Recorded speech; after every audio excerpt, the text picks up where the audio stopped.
옛날 한국의 산골 마을 청명산에는 이 세상의 시간을 거스르는 신비한 이야기가 전해져 내려오고 있었다. 마을 사람들은 청명산 깊숙한 곳에 천년을 버티는 장수의 샘이 있다는 전설을 믿었다. 이 샘을 마시면 젊음을 유지하고 수백 년을 살 수 있다고 전해졌으니 이는 누구에게나 큰 유혹이었다. 청명산의 옛 주민들은 이 샘에 대해 잘 알지 못했지만 한 할머니가 있었다. 그녀의 이름은 소연 할머니였고 어느 날 마을에 온 나그네였다. 소연 할머니는 마을 사람들에게 수수께끼 같은 존재였다. 그녀는 젊지 않았지만 매년 말 그대로 한 살 더 젊어지는 것 같았다. 그녀의 피부는 늙지 않았고 걸음걸이는 어린아이처럼 경쾌했다. 소연 할머니는 매일 아침 해가 뜨기 전 산을 향해 갔다. 사람들은 그녀가 어디를 가는지 궁금했지만 그녀는 자신의 비밀을 분명히 밝히지 않았다. 하나 청명산의 바람은 위태로운 비밀을 속삭였고 점차 사람들은 그녀가 장수의 샘에 다녀오는 거심을 눈치채기 시작했다. 하지만 할머니를 따라가 본 사람은 거의 없었다. 그 비밀은 산처럼 크고 단단했기 때문이었다. 전설에는 장수의 샘에 도달하려면 세 가지 시험을 통과해야 한다고 하였다. 첫 번째 시험은 진정한 용기를 요구했고 두 번째는 지혜로 가득 찬 도전을 담고 있었다. 마지막 시험은 가장 어렵다 여겨졌는데 그것은 바로 마음의 순수함을 시험하는 것이었다. 싱그러운 봄의 어느 날 한 젊은 나그네가 손에 지팡이를 짚고 청명산 마을에 도착했다. 그의 이름은 진우였다. 진우는 어린 시절에 들은 전설을 떠올렸다. 그의 할아버지는 한때 청명산을 다녀온 적이 있었으나 중간에 포기하고 돌아온 이야기를 자주 들려주곤 했다. 진우는 할아버지의 발자취를 따라 장수의 샘의 비밀을 밝혀내고자 결심했다. 진우는 소연 할머니에게 도움을 청했다. 할머니는 처음에는 주저했지만 진우의 결의를 느끼고 마침내 도움을 주기로 했다. 그러나 그녀는 그에게 조언했다. 너의 마음을 산에게 내어주어야 한다. 그래야만 길이 열릴 것이다. 그리하여 진우는 이른 아침 소연 할머니와 함께 청명산으로 떠났다. 길은 험난했고 첫 번째 시험에서는 무서운 깊은 협곡을 건너야 했다. 두려움이 그의 마음을 휩쓸었으나 그는 자신의 용기를 믿고 앞을 나아갔다. 두 번째 시험에서는 수많은 길이 얽힌 미로에 빠졌으나 할머니가 준 단 한 줄의 지혜로운 말을 떠올리며 길을 찾아냈다. 너의 직감을 믿어라. 그것이 진리로 향하는 길이다. 결국 그는 마음속의 소리를 따라 미로를 벗어날 수 있었다. 마지막으로 그는 마음의 진정성을 시험하는 연못 앞에 서게 되었다. 연못은 진실의 거울 같았고 그가 깊은 사랑과 애정으로만 채워져 있음을 보여줘야 했다. 할아버지를 그리워하는 마음과 가족에 대한 사랑이 그의 마음을 채웠기에 연못은 조용히 반응했다. 그는 꼭 받아들여야 할 부분이 수면에 나타남을 보았다. 드디어 진우는 장수의 샘에 도달했다. 수정처럼 맑은 물이 그의 앞에 있었다. 그는 샘의 물을 한 잔 마시고 자신이 책임져야 할 자신의 삶과 더 깊은 연결감을 느꼈다. 그가 돌아가는 길에 소연 할머니는 미소를 지으며 말했다. 이제 너는 내 자신의 전설을 써 내려갈 차례란다. 진우는 청명산 마을로 돌아와 그 평온한 삶을 시작했다. 진실의 샘에서 얻은 지혜는 그를 더 나은 사람으로 만들었고 마을 사람들은 그를 통해 삶과 자연의 소중함을 깨닫게 되었다. 해가 지날수록 진우는 시간이 주는 보물에 감사하며 자신이 가진 것을 모두에게 나누었다. 그렇게 청명산 마을은 새로운 전설로 채워졌다. 두 번째 이야기. 옛날 옛적 푸른 산과 깊은 계곡으로 아름다움을 자랑하는 한국의 창원 지역에는 사람들의 발길이 닿지 않는 비밀스러운 곳이 있었다. 이곳은 바로 창원의 정령들이 모여 사는 신비로운 숲이었다. 전설에 따르면 이 숲 속에는 한 번 꽃 피우면 모든 이의 소원을 이루어주는 신비의 꽃이 숨겨져 있다고 했다. 숲속 깊은 곳에는 작은 마을이 있었고 그곳에는 마음씨 따뜻한 소녀 소진이 살고 있었다. 소진은 매일 아침 해가 뜨기 전에 숲속에 들어가 마을 우기까지 흐르는 냇가에서 물을 길어 마을 사람들에게 나눠주는 것을 좋아했다. 그녀는 할머니와 함께 살았는데 어린 나이에 부모님을 외이고 할머니 밑에서 자랐다. 할머니는 소진에게 항상 자연과 조화를 이루며 살아가야 한다고 가르쳤고 소진은 그 말을 가슴 깊이 새겼다. 어느 날 밤 소진은 이상한 꿈을 꿨다. 꿈속에서 아름다운 빛을 뿜어내는 꽃을 보았고 그 꽃 가까이 다가가자 그녀의 가슴 속에 간직한 소원이 떠올랐다. 그것은 바로 마을 사람들의 행복이었다. 꿈에서 깬 소진은 그 꿈이 단순한 꿈이 아님을 직감했다. 그녀는 할머니께 꿈 이야기를 전했고 할머니는 잠시 깊은 생각에 잠겼다가 말했다. 아마 내가 본 것은 전설로 전해 내려오는 신비의 꽃일 거야.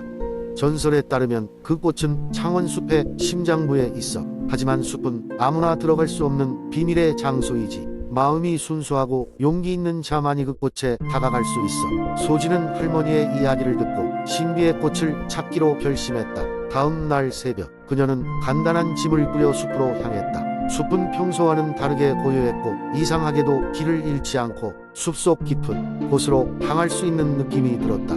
숲을 가로지르며 소진은 여러 가지 어려움에 맞닥뜨렸다.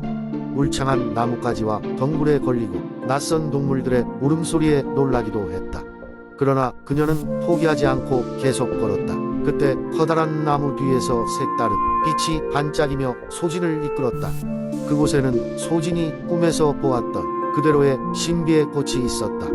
꽃은 맑은 빛을 내며 소진의 얼굴을 환히 비췄다. 소진은 두 손을 모아 간절한 마음으로 마을 사람들의 행복을 빌었다. 그러자 꽃에서는 따스한 바람이 불어왔고 숲 전체가 그 빛으로 물들었다. 소진은 무언가 마법 같은 일을 경험한 듯했지만 서둘러 집으로 돌아가 마을 사람들에게 이 기적을 전했다.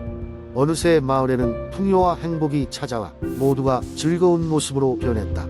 소진은 자신의 행동이 헛되지 않았음을 알고 기뻤으며 할머니는 소진의 이야기를 듣고 그녀를 자랑스러워했다. 그 후로 창원숲은 더욱 신비로운 장소로 각인되었고 사람들은 자연과 조화를 이루는 마음이 진정한 행복을 가져온다는 교훈을 가슴에 새기게 되었다. 그리고 소진은 계속해서 숲을 찾아가 자연과 친구가 됐으며 마음의 소원을 이룬 사람으로서 마을의 전설이 되었다. 세 번째 이야기.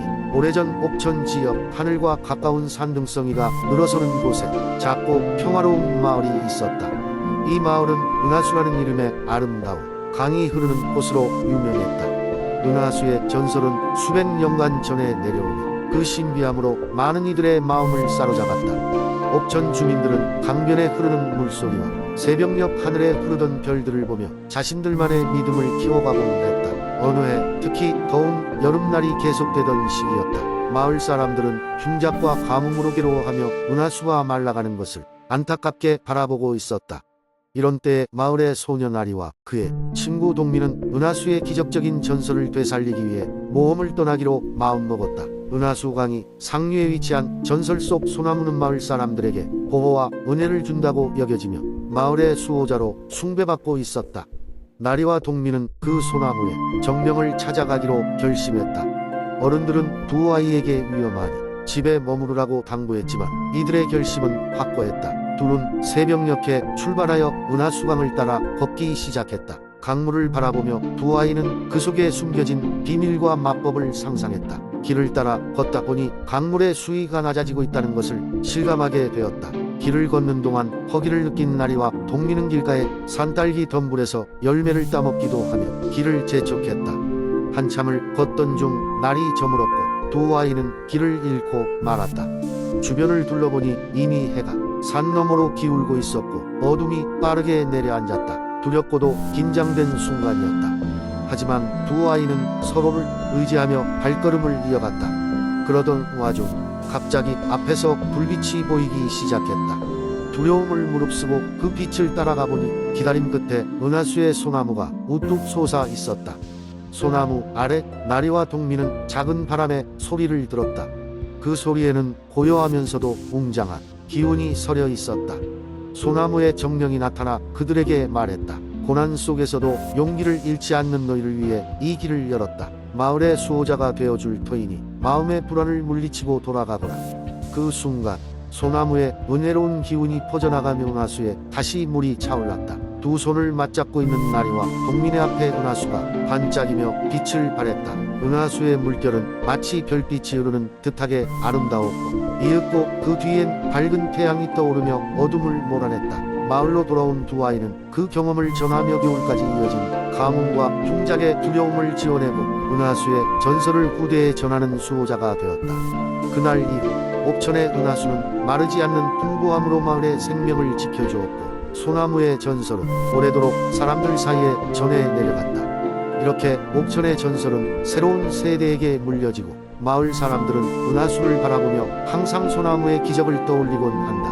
은하수는 하늘과 땅을 잇는 흔치 않은 달이었고 소나무는 그 달의 초석이었음을 기억하며 말이다. 네 번째 이야기. 옛날 옛적 대한민국 충청남도 홍성 지역에는 신비의 숲이라 불리는 곳이 있었다. 그 숲은 평범한 나무와 풀이 무성한 곳이 아니었다. 그 안에는 매일 다른 경치와 색깔로 변하는 마법의 숲이 있었고 어느 날 그 속에서 믿을 수 없는 일이 일어났다. 주인공은 호기심 많은 어린 소녀 민지였다. 그녀는 항상 이야기책에서 읽던 마법 세계를 직접 경험해보고 싶어 했다. 어느 날 민지는 그녀의 고양이 누리와 함께 집 근처 신비의 숲으로 발걸음을 옮겼다. 누리는 매일 밤마다 소녀의 머리맡에서 신비로운 꿈을 보여주곤 했다. 이날 민지는 누리에게 속삭였다. 오늘은 정말 진짜 마법을 책이 아닌 직접 보고 싶어. 그러자 누리는 눈을 반짝이며 민지를 숲속으로 이끌기 시작했다. 신비의 숲에 들어선 순간 주변의 공기가 흔들리며 색채가 변하기 시작했다. 나무는 마치 색깔의 팔레트처럼 다양한 색깔로 빛났고 하늘에서는 반짝이는 별빛이 비처럼 쏟아졌다. 민지는 놀라서 감탄하며 누리를 바라보았다. 이때 누리는 말을 하기 시작했다. 민지, 너의 꿈을 이룰 기회를 줄게. 하지만 너는 이곳에서 배울 것이 많아. 민지는 깜짝 놀라면서도 눈을 반짝이며 누리의 말을 경청했다. 숲속에는 민지가 상상도 못한 신비로운 생명체들이 가득했다. 춤추는 요정, 노래하는 나무, 그리고 말하는 강물까지. 그 중에서도 가장 오래된 나무, 지혜의 나무가 있었다. 나무는 민지에게 다가와 부드럽게 말했다. 여기에 온 이유는 무엇이냐? 민지는 조심스럽게 대답했다. 저는 마법을 배우고 싶어요. 지혜의 나무는 미소를 지으며 먼 손을 뻗어 누리와 같은 색깔로 빛나는 열매를 민지에게 건네주었다. 이 열매는 너의 탐구심과 용기를 시험할 것이다. 이 열매를 받으려면 진정한 마법이란 자신의 마음속에 있다는 것을 먼저 깨달아야 한다. 민지는 그 말을 가슴 깊이 새겼고 열매를 손에 쥐었다. 그 후 누리와 민지는 숲속 모험을 계속하며 다양한 마법 생명체들을 만났고 새로운 친구들도 사귀었다. 민지가 경험한 것 중 가장 기억에 남는 것은 노래하는 강물과의 대화였다. 강물은 민지에게 말없이 모든 것을 전달했다. 진정한 마법은 내가 사랑하는 것과 자신의 꿈을 믿어 의심치 않는 힘에서 나온다. 민지는 이를 통해 사람의 마음에 힘이 가장 큰 마법임을 깨달았다. 마침내 모든 여행이 끝나며 민지는 누리와 함께 현실로 돌아왔다. 마법의 숲은 영원히 민지의 기억 속에 새겨져 있었다. 그날 이후로 민지는 누구나 자신의 마음속에 마법을 갖고 있으며 그것을 믿고 따르는 것이 가장 중요한 것임을 깨닫고 살아갔다. 시간이 지나면서 민지는 다른 사람들에게도 자신의 이야기를 전해주었다. 홍성의 신비로운 숲은 이제 전설로 남았지만 민지의 이야기는 사람들의 마음속에 영원히 살아 숨쉬고 있었다. 그녀는 말하곤 했다. 가끔은 마법을 찾기 위해 머나먼 곳으로 떠날 필요가 없어요. 바로 우리 마음속에 이미 있으니까요.